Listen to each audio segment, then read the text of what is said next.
Hey guys, it's Michelle with Michelle Creations. Welcome back to my channel. Welcome if you're new here. Today I wanted to do the final walkthrough of the little macaroni box junk journal that we started earlier, I guess last week and this week. So I basically decided to not embellish the inside of the book. I wanted to put everything in its own little packaging, which I will go through at the end.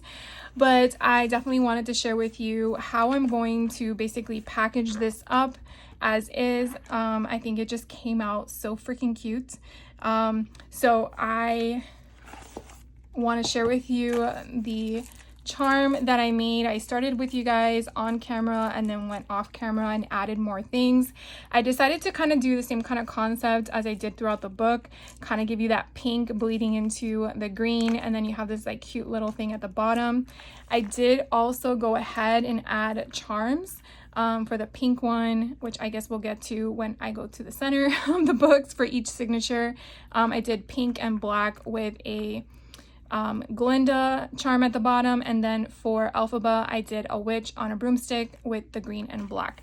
So this is pretty much the walkthrough. If you didn't see how we put this together and you are interested in doing one of these, you can definitely go back to the prior videos to check it out. But on the inside, you pretty much have the blending of the two colors. And like I mentioned in one of the videos, that's technically what you have on the inside, along with the colors of the box that I created last year. And there is a tutorial on that as well on my YouTube channel. But the two signatures, one is pink and one is green, blending in black with a bunch of different options. And essentially I just did everything you kind of saw me do before. Like I said, I didn't really add any embellishments on the inside of this book, but I didn't really walk through everything with you guys. I kind of like brushed it through. So I kind of wanted to go through this page by page in a slower manner. So here's a pocket in case you wanted to get inspiration for creating something for yourself. You can kind of get an idea of how random junk journals can be. There's no specific order to anything in regards to making. I sometimes add little things, like here with the dictionary page, I added Wicked and then took an acrylic marker. So these are the Vicky Bouton acrylic paint markers. And as you can see, I circled Wicked here, but on the other side, it does not bleed through. So I really like that. And it's dictionary page. So you know these pages are very thin.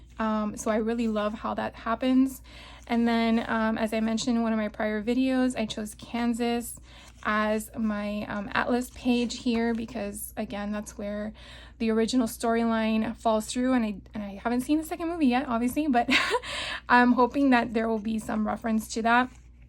And then again, just adding different things here. Now the person receiving this can leave it as an open option here, excuse me, or you can definitely glue these down and make it a tuck spot if you wanted to.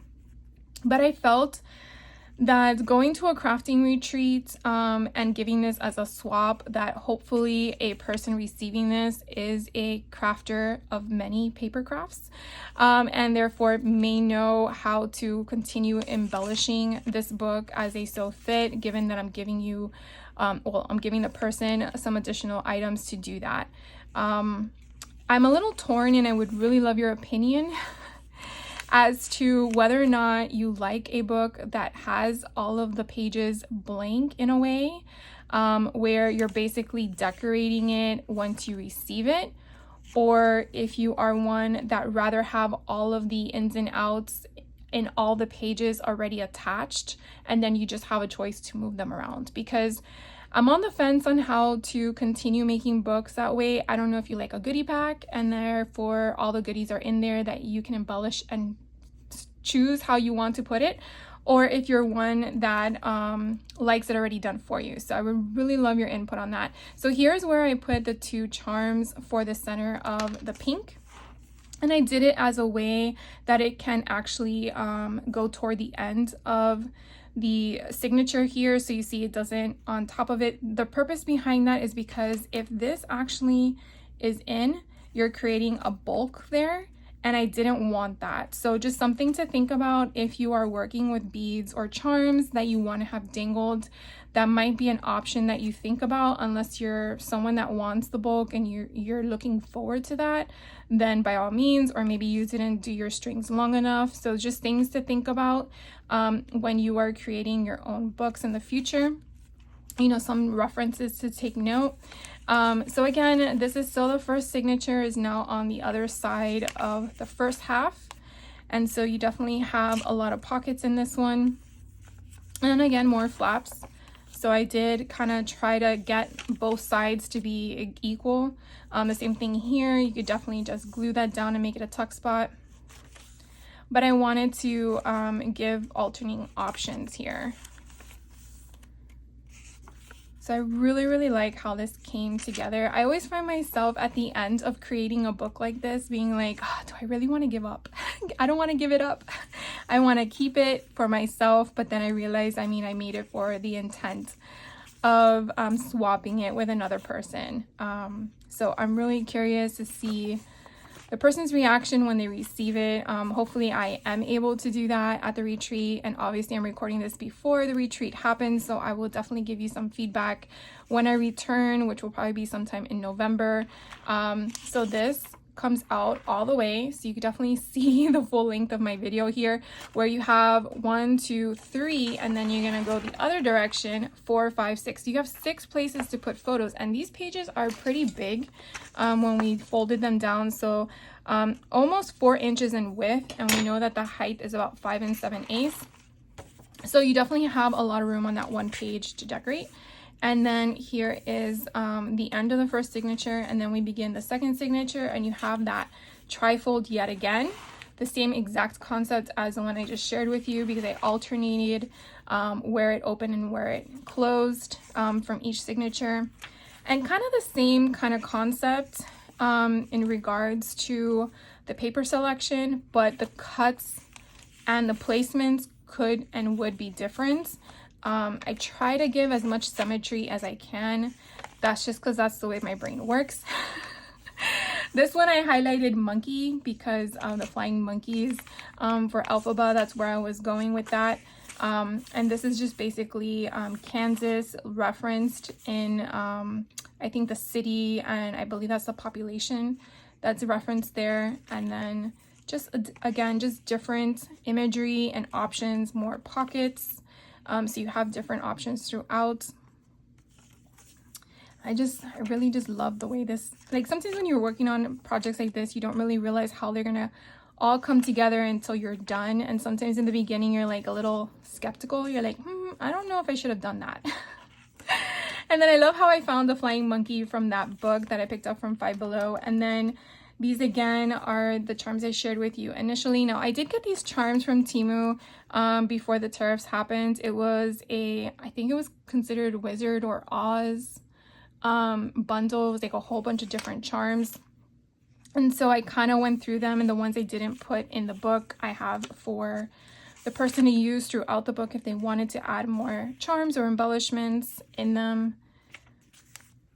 So again, I'll just go really quick over these last couple pages so I can show you. Here's another pocket. I did take out all of the cards that I showed you in the last video because again, I just wanted it to be plain Jane, where the person can definitely just place things where they wanted to. Here's another pocket, and then another pocket in the back, and then it has a flap. So if you can see, it's a flap with a pocket that I showed you how to do that one as well. And then toward the end, and then the closing. And then I do have my handmade with love sticker, so they know who created it. I was gonna put it on the back, but I really felt like it took away from the back of the design of the book. So I felt like here off to the side, I'm pretty sure you could probably peel it off because it's just a sticker. So that is the book in itself. Now the things I am going to include for the swab, I did separate the items because I didn't want them to get lost. Because you never know when people open things where they are. So everything in this little plastic bag, I went through a whole bunch of stuff in my stash throughout my craft room. trying to think of where I might have things related to witches or Halloween, because it is a Halloween boo box kind of concept, even though I'm incorporating Wicked as my theme. So I went through Tim Holtz ideology. I just felt like it was perfect for it. So I found some sentiments that I felt like Glenda and Elphaba would be saying to one another, you know, be authentic, dreams of faraway places and daring adventures, love with all your heart. So I felt like those would be sentiments that they would say. And then I did share with this, show this with you guys in the last video that I put at the top. So I basically just took them off to put them in the box, or in the bag. So these are basically those 4 embellishments at the top. I did go through the 2 types of, I forgot what, I think they're, no, I don't know what kind of material this is, but I did pick this up at the clearance hauls from Hobby Lobby. So I found a nice emerald green and this soft peach-ish pink color. And I wrapped some around so, you know, they can have to use. And then I kind of just went through random things, more ephemera from the Tim Holtz ideology. So these are like the baseboards collection, I think, from his. Again, random things. They're the chipboard ones. Here is a portion of a ruler, but again, it's all chipboard. And then things that thought, again, reference wise, went with it. Poison, a blank label, another poison reference, fragile, do not drop, handle with care, a black rose, then random ephemera, again, just random, but the color concepts. I found Bewitched and Wicked in a small ephemera thing, and then I found this ephemera lace bit, some flowers, and then again another one that said Wicked and Bewitched but larger, a condemned, a random, like it's not bingo, I don't remember what it is, Sudoku maybe, so random card. And then I went through my dies and kind of just went through my random leftover cardstock that I have in a box under my desk, and I just die cut a bunch of different things that maybe you would want or the person would want, and then again the colors, so just random witches. And then I found this, which I thought was really pretty. So all of this would go in this little bag because again they're small and I didn't want them to be lost. And then this is a smaller bag within the bag because we need to have compartments. And again, it's mainly because I didn't want it to be lost. But in here, I have a bunch of different things. I have the light bulb pins. I have some little tiny paper clips as well. And then these are the additional charms that I thought would go perfect with the collection, because in the second movie, we basically are introduced into the other characters, Dorothy, the Cowardly Lion, the Scarecrow, and the Tin Man. So here's the Tin Man, the Scarecrow, and the Lion. Here is, I believe, what is it called? Oh my god, I just lost my train of thought. It's not the Emperor. What the hell? The Wizard, right? The Wizard. So his, I think, location of where the castle, it's not really a castle, but, and then the hot air balloon. So it just was like just something random to have. Obviously you can put these charms on larger paper clips if they wanted to, or the light bulb pins, and then the person can decorate them. So I wanted them to have it because I didn't know where to place them. I would put them wherever I wanted to, but it's not my book. So that leads me back to the question I asked you guys. And so that's really what I would love to know. Pick your brain to kind of figure that out. So all that will go back in the bag. And then this little tiny, I want to call it like a cookie bag, but it's not a cookie bag. I decided to do the same thing in this one, but more of a ephemera paper wise. And so I did the same thing.